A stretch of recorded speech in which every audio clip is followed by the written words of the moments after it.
সভাপতি শেখ হাসিনার নেতৃত্বে আওয়ামী লীগের ২০তম জাতীয় সম্মেলনের সমাপনী দিনের কার্যক্রম শুরু। কাউন্সিলররা নির্বাচিত করবেন দলীয় নেতৃত্ব। রাজধানীর যাত্রাবাড়ির বিভিন্ন সড়কে দীর্ঘদিনের জলজটে বাড়ছে জনদুর্ভোগ। দ্রুতই সমাধানের আশ্বাস সিটি কর্পোরেশনের। আলাদা সংস্থা গঠনের পরামর্শ নগরবিদদের। বিশ্ববিদ্যালয় ভর্তি পরীক্ষায় উত্তীর্ণ হতে পারছেন না রেকর্ড সংখ্যক জিপিএ ৫ পাওয়া শিক্ষার্থী। বাংলা ও ইংরেজি ভাষায় দক্ষতা অর্জনের তাগিদ। অপরিকল্পিতভাবে পুকুর খননে রাজশাহীর শত শত হেক্টর ফসলি জমি বৃষ্টির পানির নিচে। স্থানীয় প্রশাসনের কাছ থেকে সহায়তা না পাবার অভিযোগ কৃষকদের। এবং সংযোগ সড়ক সংস্কার না করায় ব্যাহত হচ্ছে চাঁদপুর শরীয়তপুর ফেরি সার্ভিস। চট্টগ্রাম ও মংলা সমুদ্র বন্দরে দূরপাল্লার পণ্যবাহী যান চলাচল বিঘ্নিত।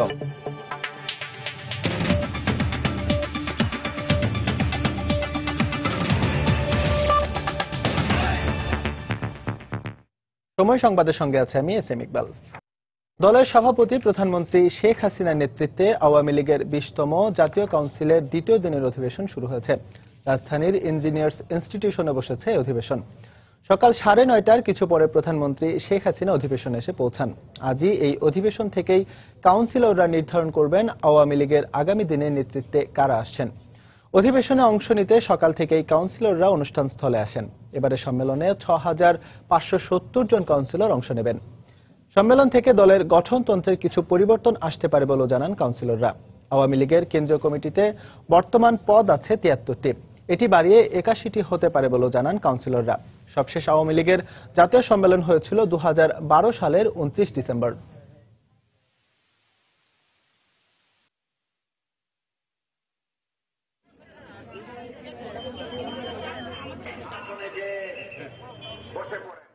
নতুন প্রজন্মের গতিশীল নেতৃত্ব আশা করে তিনি শুধু বেঁচে আছেন এই দেশের মানুষের মঙ্গলের জন্য। তো সুতরাং উনি যে নেতৃত্ব ঠিক করবেন ওটাই হলো আমাদের হৃদয়ের সমর্থন। সভাপতি তো ডিসাইডেড, সেক্রেটারি হয়তো পরিবর্তিত হবেন। পরবর্তী পর্যায়ে গতিশীল ডায়নামিক নেতৃত্ব আসবে। তার মত অনুযায়ী তার রানিং মেট কাকে নিবে সেই নির্ধারণ করবেন। দর্শক, কাউন্সিলের খবর জানাতে এই মুহূর্তে ইঞ্জিনিয়ার্স ইনস্টিটিউশনে আছেন রিপোর্টার দেবাশিস। আমরা এখন সরাসরি চলে যাচ্ছি তার কাছে। দেবাশিস। ইকবাল, আপনি জানেন যে আওয়ামী লীগের যে ২০তম জাতীয় সম্মেলন সেটির উদ্বোধনী গতকালকে হয়েছে এবং আজকে কিন্তু দ্বিতীয় দিন চলছে এবং এই দ্বিতীয় দিনে কিন্তু কাউন্সিল অধিবেশন কিছুক্ষণ পূর্বেই অর্থাৎ এখন থেকে প্রায় ৩০ মিনিট পূর্বে শুরু হয়েছে এবং এখন থেকে ৩০ মিনিট পূর্বে নির্ধারিত সূচি অনুযায়ী কিন্তু দলের সভাপতি এবং প্রধানমন্ত্রী শেখ হাসিনা এতে যোগ দিয়েছেন এবং আমরা যেহেতু এখানে গণমাধ্যমের আসলে আজকে ভেতরে যাওয়ার তেমন সুযোগ নেই, দলের রীতি অনুযায়ী তারা দলীয় বৈঠক করবেন, সেহেতু আমরা ভেতরে না যেতে পারলেও এই প্রধানমন্ত্রী কিছুক্ষণ পূর্বে কিন্তু তার একটি সূচনা বক্তব্য আজকে দ্বিতীয় অধিবেশনে উনি রেখেছেন এবং যে বক্তব্য আমরা বাইরে থেকে যতটুকু শুনতে পেরেছি বা যতটুকু জানতে পেরেছি যে উনি দলীয় নেতাকর্মীদের সংঘবদ্ধ থাকতে বলেছেন, ঐক্যবদ্ধ থাকতে বলেছেন এবং নেতাকর্মীদের উনি বলেছেন যে আওয়ামী লীগের আগের যে অবস্থান ছিল আর বর্তমানের অবস্থান তার মধ্যে কিন্তু পার্থক্য রয়েছে এবং আওয়ামী লীগকে কেউ আর এখন অবহেলা করছে না এবং পরবর্তী যে নির্বাচন সেই নির্বাচনের জন্য কিন্তু দলীয় নেতাকর্মীদেরকে উনি সুশৃঙ্খল থাকতে বলেছেন, প্রস্তুতি নিতে বলেছেন। পাশাপাশি কিন্তু তিনি আরও কিছু নির্দেশনা দিয়েছেন দলীয় নেতাকর্মীদের, বিশেষ করে কাউন্সিলরদেরকে যে নির্দেশনা উনি দিয়েছেন। উনি বলেছেন যে ২ মেয়াদে ক্ষমতা পেয়েছে আওয়ামী লীগ এবং দ্বিতীয় মেয়াদে ক্ষমতা তারা সরকার গঠন করেছে।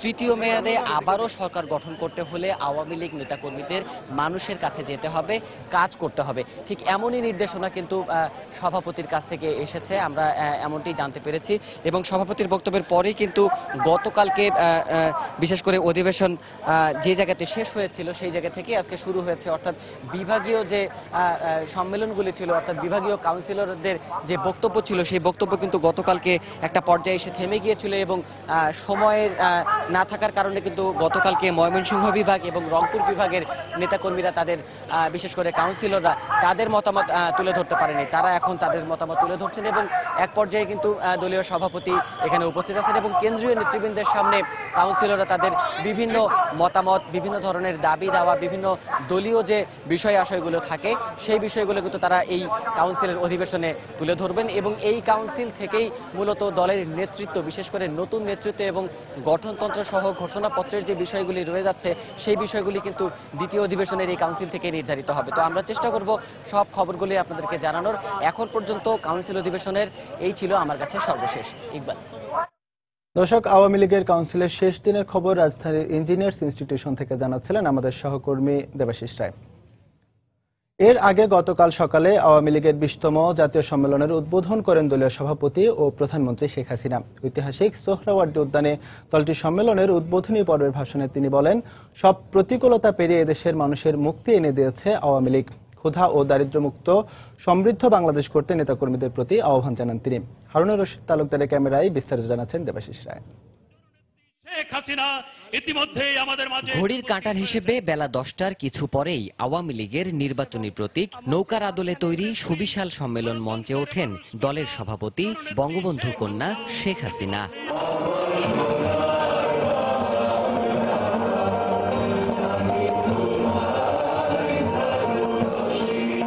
বিশতম জাতীয় সম্মেলনের উদ্বোধনী পর্বের শুরুতেই জাতীয় সঙ্গীত বাজিয়ে পতাকা উত্তোলন করেন শেখ হাসিনা।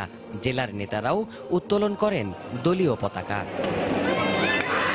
মঙ্গল কামনায় ওড়ানো হয় সাদা পায়রা ও রং বেরঙের বেলুন। এরপর সূচনা বক্তব্যে সম্মেলনের আনুষ্ঠানিক উদ্বোধন করেন শেখ হাসিনা। দেশের বিভিন্ন প্রান্ত থেকে ছুটে আসা নেতাকর্মী সহ 12টি দেশের বিশিষ্ট রাজনৈতিক ব্যক্তিত্বের সামনে উপস্থাপন করা হয় মনোজ্ঞ সাংস্কৃতিক পরিবেশনা। দলের রীতি আর আনুষ্ঠানিকতা শেষে বেলা 1:30টার কিছু পরে উদ্বোধনী পর্বের ভাষণ দিতে ওঠেন আওয়ামী লীগ সভাপতি শেখ হাসিনা। বললেন, দেশের যা কিছু অর্জন তা আওয়ামী লীগেরই। আওয়ামী লীগ এদেশের মানুষের আর্থসামাজিক মুক্তির জন্য সংগ্রাম করে যাচ্ছে। আওয়ামী লীগ বাংলার মানুষকে ঐক্যবদ্ধ করে এই অর্জন এনে দিয়েছে। বাংলাদেশে ওই দারিদ্র বলে কিছু থাকবে না, এটাই হচ্ছে আমাদের প্রতিজ্ঞা। নিজ নিজ এলাকা, সেই এলাকায় কতজন দরিদ্র মানুষ আছে, গৃহহারা মানুষ আছে, আপনারা তাদের তালিকা বানান। তাদের জন্য আমরা বিনা পয়সা ঘর তৈরি করে দেব। তারা জীবনে যাতে বেঁচে থাকতে পারে তার ব্যবস্থা আমরা করে দেব, কারণ তারা আমাদের নাগরিক, আমাদের দায়িত্ব।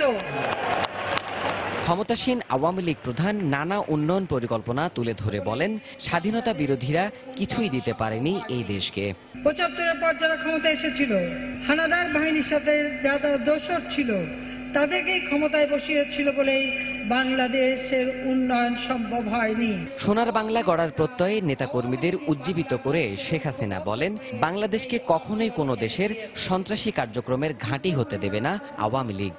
বাংলাদেশের মাটি, এদেশের ভূখণ্ড কোন সন্ত্রাসী কর্মকাণ্ডের জন্য কেউ ব্যবহার করতে পারবে না, বা কোনো প্রতিবেশী দেশে সন্ত্রাসী কর্মকাণ্ড চালাবার জন্য আমাদের ভূখণ্ড কাউকে আমরা ব্যবহার করতে দেব না। টেরোরিজম কখনো আমরা প্রশ্রয় দেব না। পরে বিকেলে দলের কাউন্সিলরদের উদ্দেশ্যে বক্তব্য রাখেন দলীয় সভাপতি শেখ হাসিনা। এক একটি সম্মেলনের মধ্য দিয়েই পুনরুজ্জীবিত হয় দলীয় প্রয়াস, আর তাই এবারের সম্মেলনের মধ্য দিয়ে নির্বাচিত নতুন নেতৃত্ব দলকে সুসংগঠিত করার পাশাপাশি 2041 সাল নাগাদ বাংলাদেশকে উন্নত দেশের কাতারে নিয়ে যাওয়ার পথে নব উদ্যমের সঞ্চালন ঘটাবে বলে আশা করলেন দলের শীর্ষ নেতৃবৃন্দ। দেবাশিস রায়, সময় সংবাদ, সোহরাওয়ার্দী উদ্যান, ঢাকা। রাজনৈতিক দল হিসেবে ঐতিহাসিকভাবে আওয়ামী লীগের যেমন রয়েছে বর্ণাঢ্য অতীত, তেমন চলমান রাজনৈতিক ধারাবাহিকতা। তাই রাষ্ট্র ক্ষমতায় থাকা বা না থাকা যে কোনো অবস্থাতে এই দলটির সম্মেলন গুরুত্বপূর্ণ হয়েছে দেশের মানুষের কাছে। অতীতের যে কোনো সময়কে ছাড়িয়ে গেছে আওয়ামী লীগের 20তম সম্মেলনের ব্যাপকতা ও জাঁকজমক। গতকাল দলের সম্মেলনে সাধারণ সম্পাদক সৈয়দ আশরাফুল ইসলাম বলেন, যে কোনো সময়ের চেয়ে বর্তমানে আওয়ামী লীগ অনেক বেশি শক্তিশালী। ইজাজ শ্রমিকের রিপোর্ট।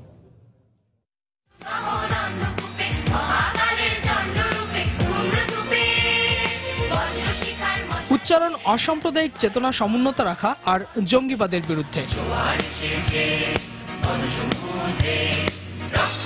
আলোর অভিযাত্রা নামের এই সাংস্কৃতিক অংশে উঠে আসে স্বাধীনতা সংগ্রাম, ঐতিহ্য, দেশোদ্যোবোধের চেতনা আর অন্যায়ের বিরুদ্ধে তারুণ্যের প্রতিরোধ।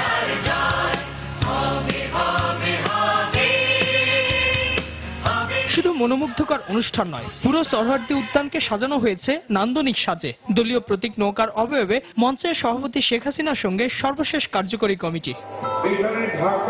সম্মেলন ততক্ষণে রূপ নিয়েছে উৎসবে। যোগ্য নেতৃত্ব নির্বাচনের জন্য সারা দেশ থেকে এসেছেন ৬,৫৭০ জন কাউন্সিলর আর হাজার হাজার নেতাকর্মী। তাদেরকে নিজের বক্তৃতার মাধ্যমে উদ্বুদ্ধ করেন দলের সাধারণ সম্পাদক সৈয়দ আশরাফুল ইসলাম। শুধু গতানুগত কোন রাজনৈতিক দল নয়। এত ত্যাগ, এত আকাঙ্ক্ষা, এত বিপর্যয়ের মধ্যেও আওয়ামী লীগ এখনো বাংলাদেশের মধ্যে এবং পৃথিবীর মধ্যে অন্যতম একটা শ্রেষ্ঠ রাজনৈতিক দল। আজকে আমাদের দল যে কোনো সময় থেকে শক্তিশালী আওয়ামী লীগ। এসেছেন দেশের নানা রাজনৈতিক দলের নেতারা। পাশাপাশি আওয়ামী লীগের সম্মেলন দেখতে এসেছেন ভারত, চীন, রাশিয়া, যুক্তরাষ্ট্র সহ বিশ্বের 10টি দেশের প্রতিনিধিরাও। আমি চীনের কমিউনিস্ট পার্টির প্রতিনিধিত্ব করছি। বাংলাদেশের আওয়ামী লীগের সম্মেলনে যোগ দিতে পেরে আমি অনেক খুশি। আমরা বিশ্বাস করি গণতন্ত্র ছড়িয়ে পড়া উচিত। এর মাধ্যমে পরিবর্তন আসবে। গণতন্ত্রই আমাদের অভিন্ন লক্ষ্য। আওয়ামী লীগের নেতৃত্বে দেশটি দ্রুত গতিতে এগিয়ে যাচ্ছে, আন্তর্জাতিক অঙ্গনে খ্যাতি লাভ করছে। বিশাল এই আয়োজনের জন্য আইন শৃঙ্খলা রক্ষাকারী বাহিনী রাজধানী জুড়ে নিয়েছে কয়েক স্তরের নিরাপত্তা। যে কোনো রাজনৈতিক দলের অভ্যন্তরে গণতান্ত্রিক চর্চা অব্যাহত রাখতে দলীয় কাউন্সিল করার বিধান রয়েছে। বাংলাদেশের অস্থির রাজনীতির প্রেক্ষাপটে আওয়ামী লীগের এই কাউন্সিল থেকে যে নেতৃত্ব বেরিয়ে আসবে সেটি দেশকে কতটুকু স্থিতিশীল রাজনীতি উপহার দেবে সেটি এখন দেখার বিষয়। ইজাত শৌমিক, সময় সংবাদ, ঢাকা। সারা দেশে ৬,৫০০ কাউন্সিলর আর কয়েক হাজার ডেলিগেটদের পদচারণায় শনিবার দিনভর মুখর ছিল ঐতিহাসিক সোহরাওয়ার্দী উদ্যান। কাউন্সিলকে ঘিরে প্রত্যাশার অন্ত নেই তৃণমূলের নেতাকর্মীদের। নবীন প্রবীণদের সমন্বয়ে নতুন কমিটি গঠনের পক্ষে অনেকের মত। পাশাপাশি দেশকে এগিয়ে নিতে দুর্নীতিবাজদের পরিহার করার আহ্বান জানান তৃণমূলের নেতারা। শুক্রবার সকাল থেকেই সম্মেলন স্থলে আসতে শুরু করেন নেতাকর্মীরা। দীর্ঘ লাইনে অপেক্ষা, কয়েক ধাপে নিরাপত্তা চৌকি পেরিয়ে মাঠে প্রবেশ করতেই যেন চোখে মুখে আনন্দের ছাপ। সম্মেলন যেন পরিণত হয় উৎসবে। কাউন্সিলে আলোচনার কেন্দ্রবিন্দু নতুন কমিটি। তাই এবারও দলীয় প্রধান হিসেবে শেখ হাসিনার উপরই আস্থা রাখছেন তারা। বর্তমানে উন্নয়নের দিকে এগিয়ে যাচ্ছে, তাই আমরা যোগ্য নেতাকে বেছে নিয়ে আমরা দেশকে এগিয়ে নিতে চাই। জননেত্রী শেখ হাসিনা সুন্দর একটি কমিটি আমাদেরকে উপহার দিবেন, যেই কমিটির নেতৃত্বে ডিজিটাল বাংলাদেশ বাস্তবায়ন হবে। মাননীয় প্রধানমন্ত্রী নারী নেতৃত্বের যোগ্য আসনে বসাবেন, নারী ক্ষমতায়নকে উনি বিশ্বাস করেন। নেতাকর্মীদের আলোচনা থেকে বাদ যায়নি 2019 সালের সংসদ নির্বাচন। যে কমিটি জননেত্রী শেখ হাসিনার নেতৃত্বে গঠন হবে, সেই কমিটি আগামী নির্বাচনের জন্য একটা বিশাল ভূমিকা রাখবে। কারণ বাংলাদেশের 16 কোটি মানুষের আশা আকাঙ্ক্ষার ঠিকানা হচ্ছে জননেত্রী শেখ হাসিনা। বাংলাদেশকে যদি ক্ষুধা দারিদ্র্যমুক্ত উন্নততর বাংলাদেশে রূপান্তরিত করতে হয়, এই বাংলাদেশ আওয়ামী লীগকে ক্ষমতায় রেখেই আমাদের বাকি দিনগুলো কাটাতে হবে। আওয়ামী লীগের ইতিহাস ত্যাগের ইতিহাস, আওয়ামী লীগের ইতিহাস রক্তের ইতিহাস, আওয়ামী লীগের ইতিহাস বিজয়ের ইতিহাস। আর সেই ইতিহাসকে ধারণ করে 2041 সালে বাংলাদেশকে উন্নত রাষ্ট্রে পরিণত করে নতুন এক ইতিহাস রচনার অপেক্ষায় দলটি। আর সেই লক্ষ্যে এই সম্মেলন থেকে দীক্ষা নিয়ে মাঠ পর্যায়ে কাজ করার অঙ্গীকার করলেন তৃণমূলের নেতাকর্মীরা। বাংলাদেশে যা কিছু অর্জন হয়েছে আওয়ামী লীগের মাধ্যমে হয়েছে, সারা বাংলাদেশের উন্নতির অগ্রযাত্রা আরো বেগবান করার জন্য আমরা সকল কর্মীবৃন্দ আপ্রাণ চেষ্টা করে যাব। জননেত্রী শেখ হাসিনা 2041 সালে যে অঙ্গীকার করেছে, সেই অঙ্গীকার রক্ষা করার জন্য সমস্ত নেতাকর্মীরা ঝাঁপিয়ে পড়বে। নেতাকর্মীদের এমন সব জল্পনা কল্পনার মধ্যেই চলছে সম্মেলন। এখন দেখার অপেক্ষা কারা আসেন নতুন নেতৃত্বে। জুনায়েদ আল হাবিব, সময় সংবাদ, ঢাকা। রাজধানীর যাত্রাবাড়ি এলাকায় বিভিন্ন সড়কে দীর্ঘদিন ধরে জলজটের কারণে বাড়ছে জনদুর্ভোগ। দুর্গন্ধযুক্ত পানি দীর্ঘদিন ধরে জমে থাকার কারণে পেটের পীড়া ও চর্মরোগ সহ বিভিন্ন রোগ ব্যাধিতে ভুগছেন এসব এলাকার মানুষ। সিটি কর্পোরেশন বলছে, ইউনিয়নগুলো সম্প্রতি সিটি কর্পোরেশনের অন্তর্ভুক্ত হয় ব্যবস্থা নিতে কিছুটা সময় লাগবে। আলাদা সংস্থা গঠন করে রাজধানীর জলজট সমস্যা নিরসন করার পরামর্শ নগরবিদদের। ফখরুল শাহিনের রিপোর্ট। যাত্রাবাড়ির উত্তর কুতুবখালী এলাকার এই সড়কটি বছরের প্রায় সবসময় এভাবেই পানিতে ডুবে থাকে। পানিতে আবর্জনা ও পয়বর্জ্য ভাসার কারণে দুর্গন্ধে ভরে থাকে চারিদিক। এ কারণে বন্ধ হয়ে গেছে আশেপাশের দোকানগুলো, বন্ধ রয়েছে সড়কে যান চলাচল। একই অবস্থা রাজধানীর শ্যামপুর, মাতোয়াইল ও দনিয়া এলাকার প্রায় 20টি সড়কের। পানি প্রচুর গন্ধ, তারপর লিস্ট আসে না, তারপর আপনার গাড়ি চলে না। একটা বাচ্চা যদি অসুস্থ হয়ে যায় যে আমরা যাব, এরকম কোন পরিস্থিতি রাস্তায় থাকে না। ওয়াসার লাইন যে আছে, পানির লাইন, এটার মধ্যে মানে পানি খাইলে পানির গন্ধ করে, ফুটেও খাওয়ানো যায় না। সিটি কর্পোরেশন এখন এখানে কোনো কাজ করেনি। ট্রেন যাই যতটুকু জায়গা রাখছে ওটা বইরা বাপ ডেকে রয়েছে, কিন্তু পানি তো সরতেছে না। ঢাকা দক্ষিণ সিটি কর্পোরেশনে নতুন অন্তর্ভুক্ত হওয়া এসব এলাকার নানাবিধ সমস্যা নিয়ে ভাবছেন কর্তৃপক্ষ। শিগগির এইসব এলাকার জলজট সমস্যার সমাধানে ব্যবস্থা নেওয়ার আশ্বাস দিলেন এই কর্মকর্তা।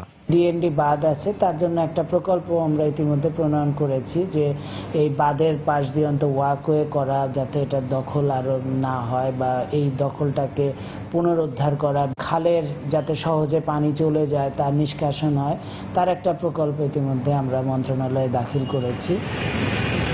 অবৈধভাবে ভরাট করে ফেলা বিভিন্ন খাল উদ্ধার করা গেলেই কেবল রাজধানীর জলজট সমস্যা সমাধান সম্ভব বলে মনে করেন বিশেষজ্ঞরা। শুধুমাত্র ড্রেনেজ ব্যবস্থাপনাকে নিয়ে একটা আলাদা সংস্থা করা দরকার, যারা কেবলমাত্র জলজট নিয়ে চিন্তা করবে, ড্রেনগুলি কিভাবে হবে প্ল্যানিং করা, আউটলেট কি হবে, কোথায় যাবে, এটা করা হলে নগরবাসীর সমস্যাটা দূর করতে সমর্থ হবে। নগরবিদরা বলছেন, এখনই রাজধানীর জলজট নিরসনে কার্যকরী উদ্যোগ নেওয়া না হলে অদূর ভবিষ্যতে এই সমস্যা নতুন নতুন এলাকায় ছড়িয়ে পড়বে। ফখরুল শাহীন, সময় সংবাদ, ঢাকা। সময় সংবাদ আরো থাকছে। ঘর সাজানোর নান্দনিক উপকরণ তৈরিতে সমাদৃত হচ্ছে বুনন শিল্প। শৈল্পিক ছয় তৈরি হচ্ছে পর্দা, ওয়ালবেড। সরকারি সহায়তার দাবি। দেশে রেকর্ড সংখ্যক শিক্ষার্থী জিপিএ 5 পেলেও বিশ্ববিদ্যালয়ে ভর্তি পরীক্ষায় উত্তীর্ণ হবার ন্যূনতম নম্বর তুলতে পারছেন না অনেকেই। মাধ্যমিক ও উচ্চ মাধ্যমিকে মানসম্পন্ন শিক্ষা নিশ্চিত না হওয়ায় শিক্ষার্থীরা ছিটকে পড়ছে উচ্চশিক্ষা থেকে। সংকট সমাধানে শিক্ষার্থীদের বাংলা ও ইংরেজি ভাষায় দক্ষতা অর্জনের পরামর্শ বিশেষজ্ঞদের। মুজাহিদ শুভর রিপোর্ট। মাধ্যমিক ও উচ্চ মাধ্যমিকে পাশের হার আর জিপিএ 5-এর রেকর্ড গড়ার প্রতিযোগিতা চলছে কয়েক বছর ধরে। অথচ ঢাকা বিশ্ববিদ্যালয় সহ দেশের বিভিন্ন পাবলিক বিশ্ববিদ্যালয়ের ভর্তি পরীক্ষায় জিপিএ 5 পাওয়া হাজার হাজার শিক্ষার্থী বাংলা ও ইংরেজিতে ন্যূনতম পাস মার্কস তুলতে পারছে না। চলতি বছর ঢাকা বিশ্ববিদ্যালয়ের গ ইউনিটের ভর্তি পরীক্ষার ফলাফলে সর্বোচ্চ সংখ্যক ফেলের রেকর্ড হয়েছে। পাস করেছে মাত্র 5.52% শিক্ষার্থী। এক্ষেত্রে প্রাথমিক এবং মাধ্যমিক পর্যায়ে শিক্ষার মান সুনিশ্চিত করা না গেলে এ সমস্যা সহজেই কাটবে না বলে মনে করছেন শিক্ষাবিদরা। মাধ্যমিক উচ্চ মাধ্যমিক পর্যায়ে লেখাপড়ার মানটি সঠিক নয়, পরীক্ষা পদ্ধতিও ঠিক নয়, পরীক্ষার খাতা মূল্যায়নের পদ্ধতিও ঠিক নয়। জ্ঞানার্জনের চেয়ে ভালো জিপিএ প্রাপ্তিকে বেশি উৎসাহ দেওয়ার প্রবণতা দেশের শিক্ষা ব্যবস্থাকে দীর্ঘমেয়াদী সংকটের দিকে নিয়ে যাচ্ছে বলে মত শিক্ষাবিদদের। জ্ঞান কেন্দ্রিকতার থেকে পরীক্ষা কেন্দ্রিকতার দিকে আমরা ঝুঁকে পড়েছি।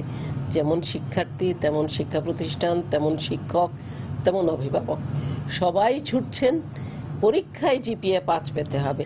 সংকট থেকে উত্তরণে শিক্ষার্থীদের ভাষা শিক্ষার দিকে অধিক মনোযোগী হবার পরামর্শ দিলেন ঢাকা বিশ্ববিদ্যালয়ের উপাচার্য। প্রত্যন্ত অঞ্চলের শিক্ষা প্রতিষ্ঠানগুলোতে ইংরেজি শিক্ষার বিষয়টা বেশ দুর্বল।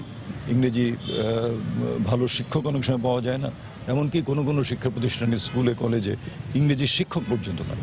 সমস্যা সমাধানে আত্মতুষ্টি থেকে বের হয়ে এসে মাধ্যমিক ও উচ্চ মাধ্যমিক শিক্ষার মান যাচাই করার তাগিদ শিক্ষা বিশেষজ্ঞদের।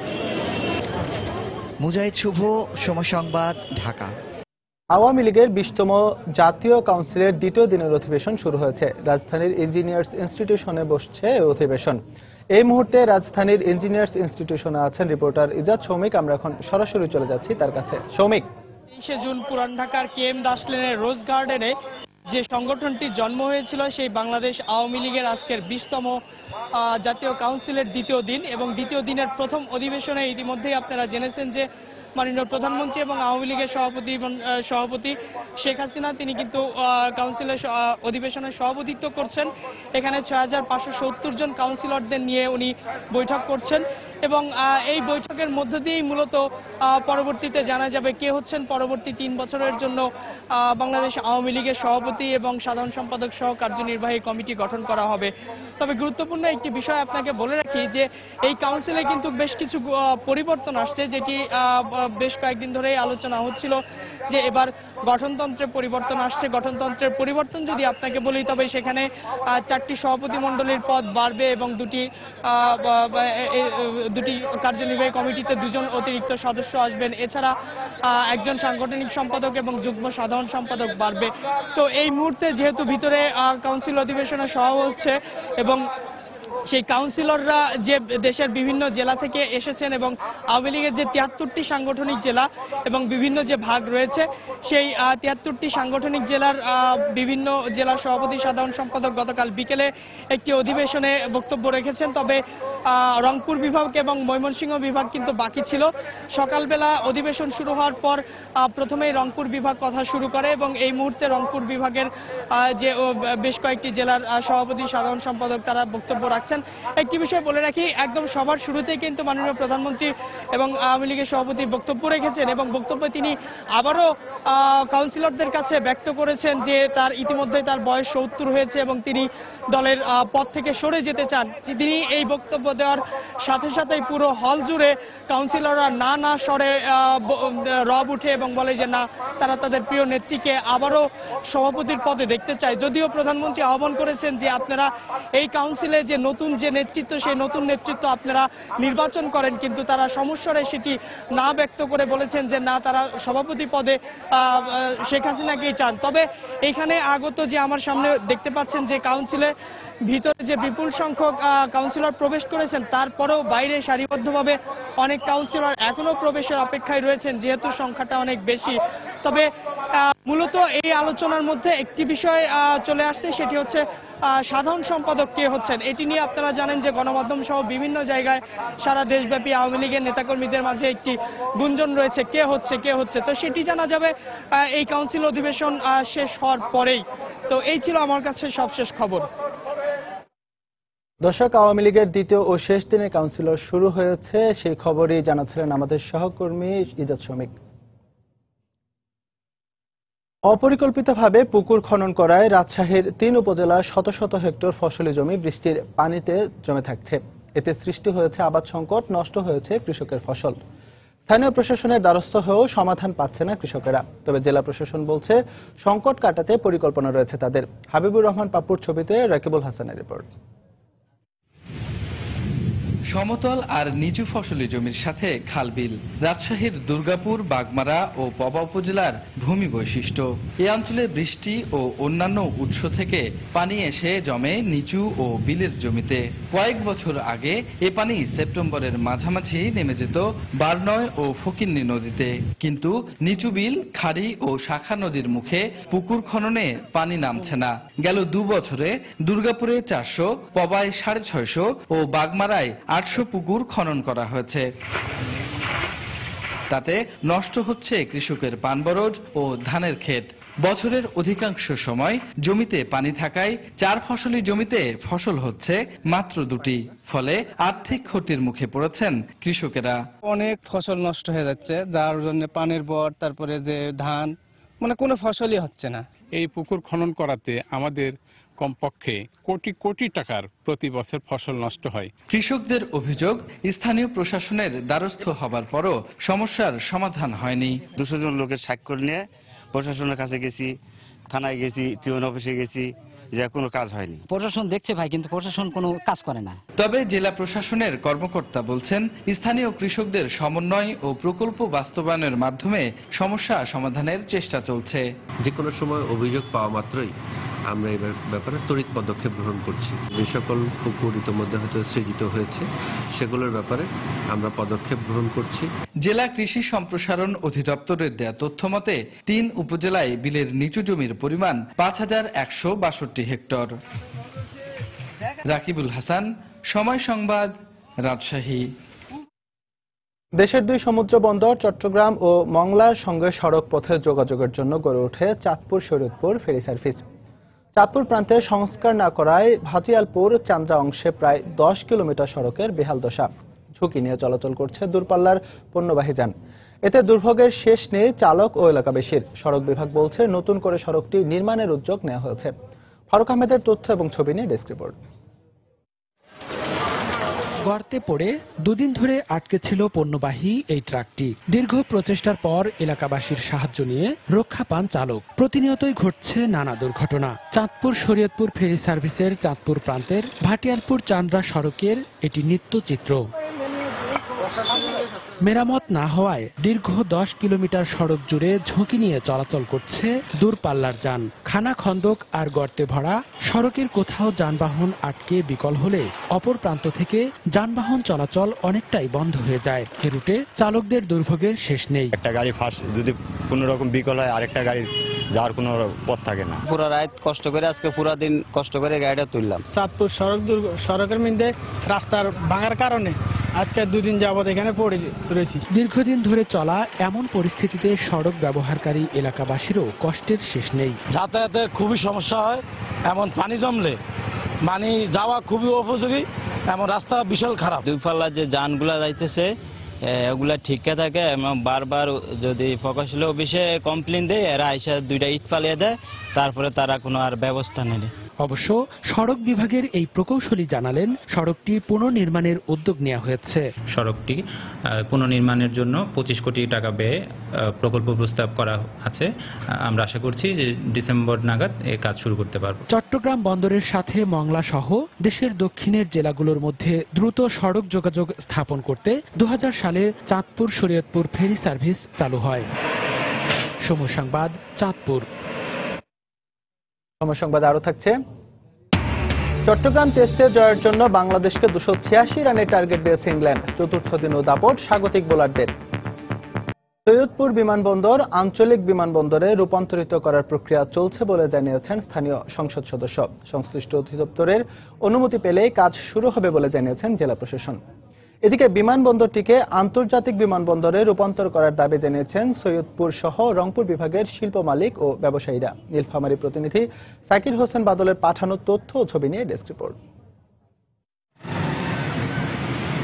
স্বাধীনতা পরবর্তী সময়ে নানা দিক দিয়ে অবহেলিত ছিল উত্তরের জনপদ রংপুর অঞ্চল। তবে সময় পরিবর্তনের সাথে সাথে বদলেছে এ বিভাগের কৃষি, শিক্ষা সহ সার্বিক ব্যবসা বাণিজ্য। সৈয়দপুর বিমানবন্দরটির অবস্থান রংপুর বিভাগের মাঝামাঝি স্থানে হয় ভৌগোলিক কারণে এর গুরুত্ব বেড়েছে। বিমানবন্দরটিকে আন্তর্জাতিক মানের করা হলে এই অঞ্চলের শিল্প বাণিজ্যে প্রসার ঘটবে, এমনটাই মনে করেন স্থানীয় জনগণ ও ব্যবসায়ীরা। Bhutan, Nepal, India, Bangladesh air transit হিসাবেও সৈয়দপুরকে আমরা ব্যবহার করতে পারবো। বৈদেশিক বাণিজ্য বিমান দিয়ে করতে হয়, তাহলে এখানে আন্তর্জাতিক বিমানবন্দরের কোনো বিকল্প নেই। অবশ্য স্থানীয় সংসদ সদস্য জানালেন সৈয়দপুর বিমানবন্দরকে আন্তর্জাতিক নয় আঞ্চলিক বিমানবন্দরে রূপান্তর করা হবে। আঞ্চলিক বিমানবন্দর করার ক্ষেত্রে যতটুকু জায়গার প্রয়োজন সেই জায়গাটা নেওয়ার জন্য অলরেডি নির্দেশ দেওয়া হয়েছে। জেলা প্রশাসক জানালেন প্রাথমিক কাজ শুরু হলেও সংশ্লিষ্ট অধিদপ্তর থেকে অনুমতি পেলেই মূল কাজ শুরু হবে। বেসামরিক বিমান পরিবহন ও পর্যটন মন্ত্রণালয়ের সর্বশেষ যে নির্দেশনা বা অনুরোধের প্রেক্ষিতে আমরা কাজ করছি, জনমত যাচাইও করছি, মানুষের সাথে মত বিনিময় করছি। মানুষের মধ্যে ইতিবাচক মনোবৃত্তিও পরিলক্ষিত হচ্ছে। 1979 সালের সৈয়দপুর বিমানবন্দরের আনুষ্ঠানিক যাত্রা শুরু হয়। আভ্যন্তরীণ রুটে প্রতিদিন এই বিমানবন্দর থেকে 3টি করে ফ্লাইট আসা যাওয়া করে। সময় সংবাদ, নীলফামারী। রাজশাহী বিশ্ববিদ্যালয়ের গণযোগাযোগ ও সাংবাদিকতা বিভাগের শিক্ষার্থী মোতালেব হোসেন লিপু হত্যাকাণ্ডের প্রতিবাদে ক্যাম্পাসে মানববন্ধন করছেন তার সহপাঠী ও শিক্ষকরা। এই মুহূর্তে সেখানে আছেন রিপোর্টার সাইফুর রহমান রকি। আমরা এখন সরাসরি চলে যাচ্ছি তার কাছে। রকি, এবার গণযোগাযোগ ও সাংবাদিকতা বিভাগের দ্বিতীয় বর্ষের শিক্ষার্থী মোতালেব হোসেন লিপুর লাশ পাওয়া গেছে। তো এই লাশ পাওয়ার পর কিন্তু তেমন এখন পর্যন্ত কোনো ধরনের ক্লু পাওয়া যায়নি যে কিভাবে এই হত্যাকাণ্ডের ঘটনাটি ঘটেছে। মূলত এরই প্রতিবাদে তার নিজ বিভাগ রাজশাহী বিশ্ববিদ্যালয়ের গণযোগাযোগ ও সাংবাদিকতা বিভাগ একটি মানববন্ধনের আয়োজন করেছে এবং বিভাগের সামনেই ঠিক সকাল 10:30টায় এই মানববন্ধনটি শুরু হয়েছে। এরই মধ্যে মানববন্ধনে বিভাগের শিক্ষক শিক্ষার্থীরা কিন্তু দাঁড়িয়েছে এবং লিপু হত্যাকাণ্ডের বিচার দাবি করছে এবং এর সাথে জড়িতদের দ্রুত যাতে আইনের আওতায় আনা হয়, মূলত এই দাবি এখান থেকে করা হচ্ছে। তো এছাড়াও কিন্তু এখানে যেসব শিক্ষার্থীরা জড়ো হয়েছে তারা বলছেন একের পর এক এ ধরনের হত্যাকাণ্ড হলেও কিন্তু বিশ্ববিদ্যালয়ে এই হত্যাকাণ্ডগুলোর কোনো বিচারই কিন্তু শিক্ষার্থীরা পাচ্ছেন না বা দেখতে পাচ্ছেন না। তদন্তের নামে বছরের পর বছর কিন্তু ঢিলে হয়ে যাচ্ছে, কিন্তু বিচার প্রক্রিয়া শেষ হচ্ছে না। তো এই কাজটি যেন না হয় অন্তত লিপুর ক্ষেত্রে, তাহলে এ ধরনের হত্যাকাণ্ড হয়তো আগামীতে আর কারো দেখতে হবে না, বন্ধ হবে, এরকমটাই বলছেন। এছাড়াও আমরা শিক্ষকদের সাথেও কথা বলেছি, তারা বলেছেন যে মূলত এই লিপু হত্যাকাণ্ডের পেছনে যারা আছেন, মূল হোতা যারা, তাদেরকে দ্রুত বের করে যদি দৃষ্টান্তমূলক শাস্তি না দেওয়া হয় সেক্ষেত্রে কিন্তু বিভাগের পক্ষ থেকে কঠোর আন্দোলনের হুঁশিয়ারিও দিয়েছেন তারা। তো আমরা এই বিষয়টি নিয়ে পুলিশের সাথেও কথা বলেছি। মহানগর পুলিশের কমিশনার যেটি আমাদেরকে বলছেন যে এই ঘটনার পর মূলত 4 জনকে জিজ্ঞাসাবাদের জন্য আটক করা হয়েছিল। এদের মধ্যে 2 জন শিক্ষার্থী এবং 2 জন নৈশ প্রহরী ছিল। তো একজনকে এরই মধ্যে ছেড়ে দেওয়া হয়েছে, যার কোনো সংশ্লিষ্টতা পাওয়া যায়নি। আর 3 জনকে এখন পর্যন্ত আটক দেখানো হয়নি, তবে তাদেরকে আরো বেশি জিজ্ঞাসাবাদ শেষে হয়তো তাদেরকে আটক দেখানোর বিষয়টি আসবে কিংবা ছেড়ে দেওয়ার বিষয়টি আসবে। তো এখন পর্যন্ত এরকমটাই ছিল, এছাড়া এমন কোনো ক্লু পাচ্ছে না পুলিশ। এই ঘটনাকে কেন্দ্র করে ক্যাম্পাসে কিন্তু বেশ কিছু বিভাগের শিক্ষার্থীরাই এই গণযোগাযোগের সাথে একাত্মতা জানিয়ে কিন্তু এই বিভাগের সামনে এসে জড়ো হচ্ছেন এবং এই লিপু হত্যাকাণ্ডের সাথে জড়িত যারা আছেন মূলত তাদের দৃষ্টান্তমূলক শাস্তির দাবি মূলত এই গণযোগাযোগের সামনে থেকে জানানো হচ্ছে। তো ইকবাল, এই ছিল আমার কাছে রাজশাহী বিশ্ববিদ্যালয় থেকে গণযোগাযোগ ও সাংবাদিকতা বিভাগের শিক্ষার্থী লিপু হত্যাকাণ্ডের প্রতিবাদে যে মানববন্ধন হচ্ছে সে ঘটনার সর্বশেষ। দর্শক, রাজশাহী বিশ্ববিদ্যালয়ের গণযোগাযোগ ও সাংবাদিকতা বিভাগের শিক্ষার্থী মোতালেব হোসেন লিপু হত্যাকাণ্ডের প্রতিবাদে ক্যাম্পাসে মানববন্ধন করছেন তার সহপাঠী ও শিক্ষকরা। সে খবরই জানাচ্ছিলেন আমাদের সহকর্মী সাইফুল ইসলাম রাকিব। অব্যাহত লোকসানের দোহাই দিয়ে খুলনার 4টি পাটকল বন্ধ করে দিয়েছিল বিএনপি জামাত সরকার। এতে শ্মশানে পরিণত হয় খালিশপুরের পাট শিল্প। তবে বর্তমান সরকার পাটকলগুলো আবারও চালু করলে জ্বলে ওঠে আশার আলো, যদিও সঠিক ব্যবস্থাপনার অভাবে সেখানে আজও ফেরেনি প্রাণচাঞ্চল্য। শিল্প সংশ্লিষ্টরা বলছেন সময় মতো পাওনা পরিশোধের সঙ্গে মিলগুলোর কর্মকাণ্ডে স্বচ্ছতা আনা গেলে পুরনো চেহারায় ফিরতে পারে খালিশপুর। দুঃসময়ের খেরা চোপে বন্দি পাট শিল্প নিয়ে জুবায়ের ফয়সালের 7 পর্বের ধারাবাহিক প্রতিবেদনের আজ দেখুন শেষ পর্ব। যে ইনকাম হইতো আমার সংসার খুব ভালোই চলতো, এখন বর্তমানে যে বেচা কিনা হয় সেই বেচা কিনা সংসার চলে না। 50 নূর মোহাম্মদ পাটের সোনালী অতীতে ছোট্ট এই দোকানের আয়ে খুব ভালোভাবেই দিন চলে যেত তার। এখন কর্মসংস্থান হয়েছে 3 সন্তানের, আছে নিজের আয়, এরপরও টানাপোড়েন সংসারে। আসলে পুরো খালিশপুরের চেহারাটাই এখন এমন। একসময়ের পাটের রাজধানী আজ পরিণত হয়েছে খুঁড়িয়ে চলা এক শিল্পাঞ্চলে। এখন দিন দিন পরিবর্তন হচ্ছে, অনেক সময় চুক্তি করে টাকা সব দিবে, দাদা চুক্তির 1 পয়সা পাওয়া যাচ্ছে না। সরকারে এত টাকা ভাড়া দিয়ে তা সে যায় কই? এগুলো সে তদন্ত করে বাড়বে না, কেটা বাড়ি করবে? আমরা কি সাধারণ মানুষ পারি? বিশ্বব্যাংকের অর্থায়নে গোল্ডেন হ্যান্ডশেকের মাধ্যমে 2002 সালে তৎকালীন সরকার বন্ধ করে দৌলতপুর জুট মিল। ধারাবাহিকভাবে বন্ধ হয় peoples jute mill, Khalishpur jute mill. বাধ্য হয়ে শ্রমিক কর্মচারীরা খুঁজে নেন অন্য সংস্থানের নানা পথ। ভুতুড়ে নগরীতে পরিণত হয় খালিশপুর। পরবর্তীতে বর্তমান সরকারের উদ্যোগে একে একে চালু হয় পাটকলগুলো, প্রাণ ফিরতে শুরু করে খালিশপুরে। আন্তর্জাতিক চক্রান্ত করে খালিশপুর যা পিপল জুট মিল ছিল বন্ধ করা হলো, দৌলতপুর জুট মিল বন্ধ করা হলো, এইভাবে অসংখ্য মিল কলকারখানা বিএনপি জামাত সরকার এইটা বন্ধ করে দিল এবং শ্মশান করে দিল। সবগুলো যখন এখন চালু হয়ে গেছে, এখন একটু আশার আলো। খালিশপুরে এখন কিছু উৎসাহ উদ্দীপনা এবং লোকজনের আনাগুনা, শ্রমিকদের কাজ পাচ্ছে, তারা পয়সা পাচ্ছে। তবে শিল্পের সমৃদ্ধ অতীত ফিরিয়ে আনতে নতুন পাটকল স্থাপনের সঙ্গে এই খাতকে লাভজনক করার জন্য দরকার সরকারি বেসরকারি উদ্যোগ, এমন মত সবার। একসময় দেশের অর্থনীতির কেন্দ্রবিন্দু ছিল এই জনপদ। আজকে এখানে ইট বিছানো রাস্তার জায়গায় এসেছে কংক্রিট। গোলপাতার ঘর ইতিহাস হয়েছে ইট, পাথর আর সিমেন্টে। কিন্তু সাদা কালো হয়ে যাওয়া এখানকার মানুষের জীবনযাত্রায় আসেনি এখনো কোনো পরিবর্তন। সরকার বলছে আবার জাগবে পাট, পুরনো চেহারায় ফিরতে পারবে কি খালিশপুরের পাটপল্লী? জুবায়ের ফয়সাল, সময় সংবাদ, খুলনা। অভিনব এক বুনন শিল্পের নাম ট্যাপেস্ট্রি। বিভিন্ন উৎসব সহ ঘর সাজানোর উপকরণ হিসেবে দিন দিন সমাদৃত হচ্ছে এই শিল্পের উপকরণ। দীর্ঘদিন ধরে সাভারের একটি কারখানায় শিল্পী ও শ্রমিকদের অক্লান্ত প্রয়াসে ট্যাপেস্ট্রি উপকরণ তৈরি হচ্ছে। ট্যাপেস্ট্রি শিল্পীরা বলছেন, সরকারি পৃষ্ঠপোষকতা পেলে এই শিল্প এগিয়ে যাবে আরও। অবশ্য এর বিকাশে উদ্যোগ গ্রহণের আশ্বাস দিয়েছে কর্তৃপক্ষ। সাভার প্রতিনিধি মোজাফফর হোসেন জয়ের তথ্য ও মনির হোসেনের ছবি নিয়ে ডেস্ক রিপোর্ট। তাঁতের মেশিনেই 13 রং বা ট্যাপেস্ট্রি শিল্পের কাজ করা হয়ে থাকে। প্রথমে মেশিনে সারিবদ্ধভাবে উল সুতা টানানো হয়, পরে টানা সুতার উপর নকশা সম্বলিত ট্রেসিং পেপার তুলে রং মিলিয়ে বুনন কাজ শুরু করেন শ্রমিকরা। তারা যদি জানে যে আমাদের এই কাজগুলো বাইরে একটা ভালোভাবে প্রদর্শনী হবে, বাইরের ক্লায়েন্টদের সাথে যোগাযোগ তৈরি হবে, তাহলে মনে হয় আরো উদ্যোগী হতো এবং সমস্ত চিন্তা মন দিয়ে এই কাজটা করতে পারত। মূলত আমরা শিল্পের চর্চা করতেছি। বর্তমান যে সমাজ ব্যবস্থা বা ইয়েতে যদি এটা গ্রহণযোগ্য হয় অবশ্যই সেক্ষেত্রে ভালো কিছু একটা পাবো আমরা। প্রায় এক যুগ আগে সাভারের আনন্দপুর এলাকায় শিল্পী মুসা করিম একটি টিনের ঘরে ট্যাপেস্ট্রি উপকরণ তৈরি শুরু করেন। বর্তমানে তার তত্ত্বাবধানে 20 জন শ্রমিক কাজ করছেন। ফ্লোরমেট, ওয়ালমেট সহ শৈল্পিক নকশা সম্বলিত বিভিন্ন উপকরণ তৈরি করেন তারা। ট্যাপেস্ট্রি শিল্পী ও শ্রমিকরা বলছেন, সরকারি সহযোগিতা পেলে এই শিল্প এগিয়ে যাবে আরো। শতরঞ্জির কাজ শিখি, তো আমি ভাবলাম যে নতুন কিছু করা যায় কিনা দেখি। আমি রুশ চৌধুরীর একটা ক্যাটালগ কেনার পরে আমি ভাবলাম যে নতুন কিছু তৈরি করি। তো আস্তে আস্তে আমি নিজে একলা 2800 টাকা নিয়ে একটা মেশিন তৈরি করে আমি কাজ শুরু করি। সেখান থেকে আমি ভালো সারা পাই। আমরা টাকা পয়সার একটু সমস্যা, আমাদের যদি কেউ সাহায্য করে কোনো সরকারের তরফ থেকে, তাহলে আমরা জিনিসটা আরো আগায় নিতে পারবো। কারখানাটা আরো একটু বড় হইতো, আরো কারিগর থাকতো, আরো আনন্দ লাগতো। দোকানে যে দাম তার তুলনায় এখানে অনেক কম দাম। মিনিমাম আমার মনে হয় যে 30 to 40% লেস প্রাইস আমরা এখান থেকে নিতে পারি। অবশ্য সাভারে এই বুনন শিল্পের বিকাশে সহায়তা প্রদানের আশ্বাস দিয়েছে উপজেলা প্রশাসন। এই কার্যক্রমে আসলে ইন্ডিভিজুয়াল কোনো ব্যক্তিকে ঋণ প্রদান করার নীতি বানাতে সুযোগ নেয়, যেহেতু একক উদ্যোক্তা হিসেবে করছেন এবং ওখানে আর যারা কাজ করছেন তারা তো ওনার এমপ্লয়ি। আসলে আমরা ভবিষ্যতে চেষ্টা করবো ওনাকে কিভাবে আমাদের এই ক্ষুদ্র ঋণের আওতায় নিয়ে এসে ওনাকে আমরা হেল্প করতে পারি। সংশ্লিষ্টরা বলছেন, 1964 সালে শিল্পী রশিদ চৌধুরীর হাত ধরে ঢাকা বিশ্ববিদ্যালয়ের চারুকলায় দেশের প্রথম ট্যাপেস্ট্রি শিল্পের যাত্রা শুরু হয়। সময় সংবাদ, সাভার।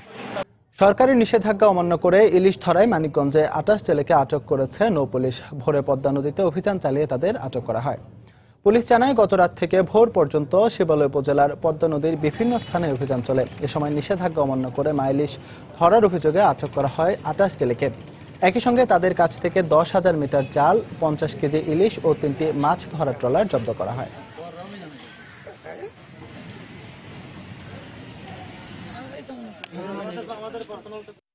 অভিযান চালিয়ে আমরা 28 জন জেলেকে কারেন্ট জাল সহ আটক করি এবং থানায় সোপর্দ করা হয়। এবার দেশের বাইরের খবর। নির্বাচনে জয়ী হলে মার্কিন প্রেসিডেন্ট হিসেবে প্রথম 100 দিনের কর্মপরিকল্পনা ঘোষণা করেছেন রিপাবলিকান প্রেসিডেন্ট প্রার্থী ডোনাল্ড ট্রাম্প। নির্বাচনের মাত্র 17 দিন আগে শনিবার পেনসিলভেনিয়ার গেটিসবার্গে একটি নির্বাচনী প্রচারণা সভায় এই পরিকল্পনা ঘোষণা করেন তিনি। এসব কর্মপরিকল্পনার মধ্যে রয়েছে হোয়াইট হাউস কর্মকর্তাদের অবসরের পর লবিস্ট হিসেবে কাজের ক্ষেত্রে তাদের উপর নিয়ন্ত্রণ আরোপ করা, কংগ্রেস সদস্যদের নির্দিষ্ট বয়সসীমা নির্ধারণ, জাতিসংঘ জলবায়ু পরিবর্তন কর্মসূচিতে অর্থায়ন বন্ধ করে তা দেশের অবকাঠামো উন্নয়নে বিনিয়োগ করা এবং প্রায় 20 লাখ অবৈধ অভিবাসীকে দেশ থেকে বের করে দেওয়ার প্রক্রিয়া শুরু করা।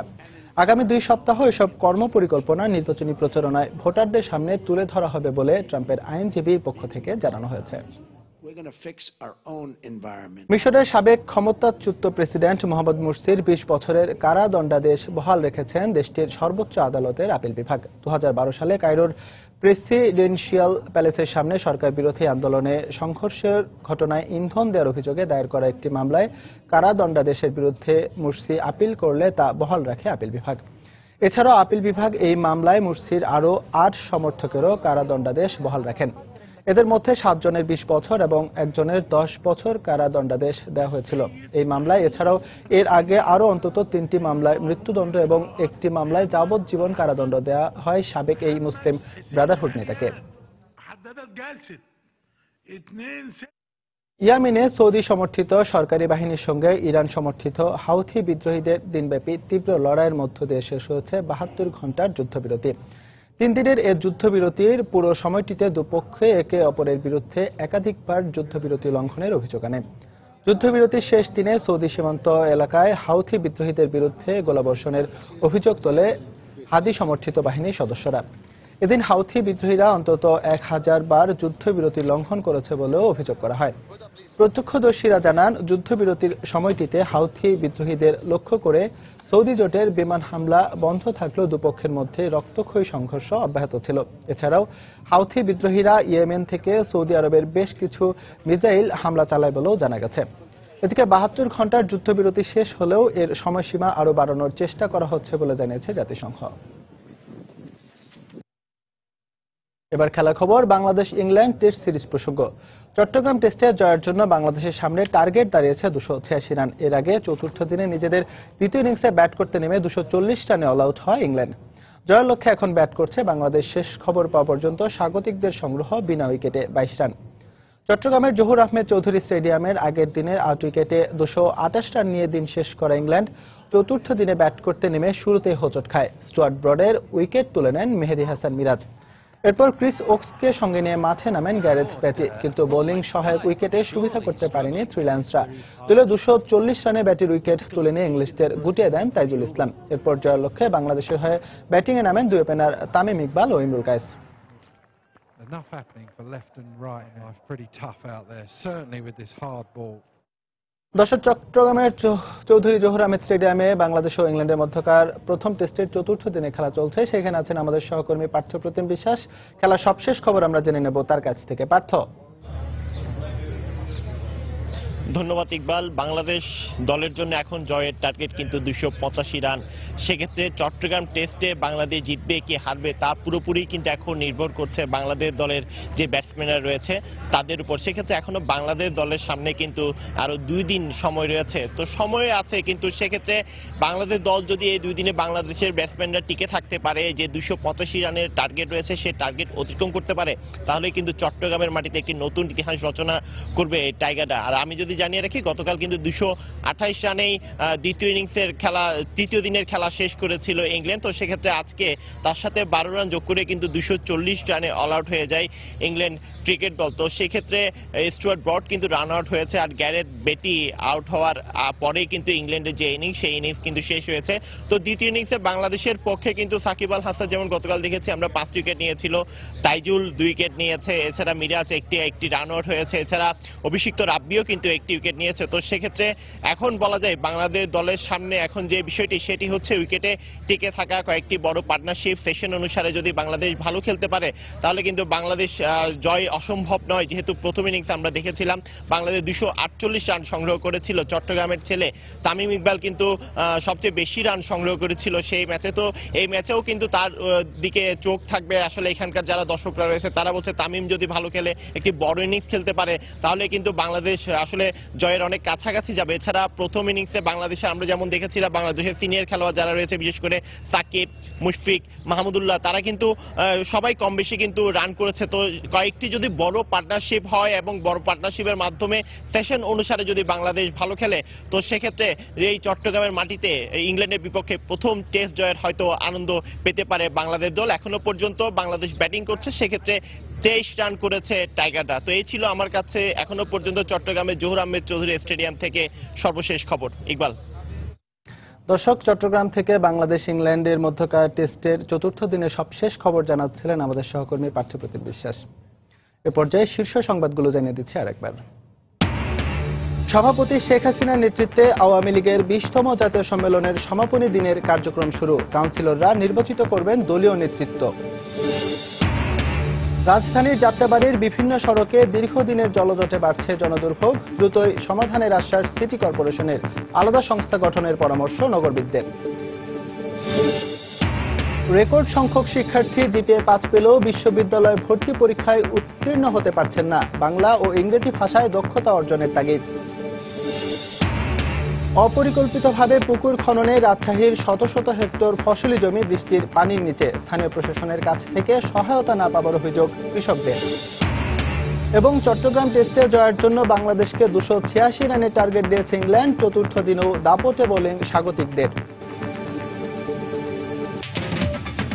দর্শক, এই ছিল এখনকার মতো। যে কোনো খবর পেতে ভিজিট করুন সময়নিউজ.tv। যে কোনো বাংলা লিংক, রবি ও এয়ারটেল নম্বর থেকে সময় সংবাদের খবর, অনুষ্ঠান সম্পর্কে জানতে এবং যে কোনো তথ্য সময় সংবাদকে জানাতে ডায়াল করুন 16242 নম্বরে।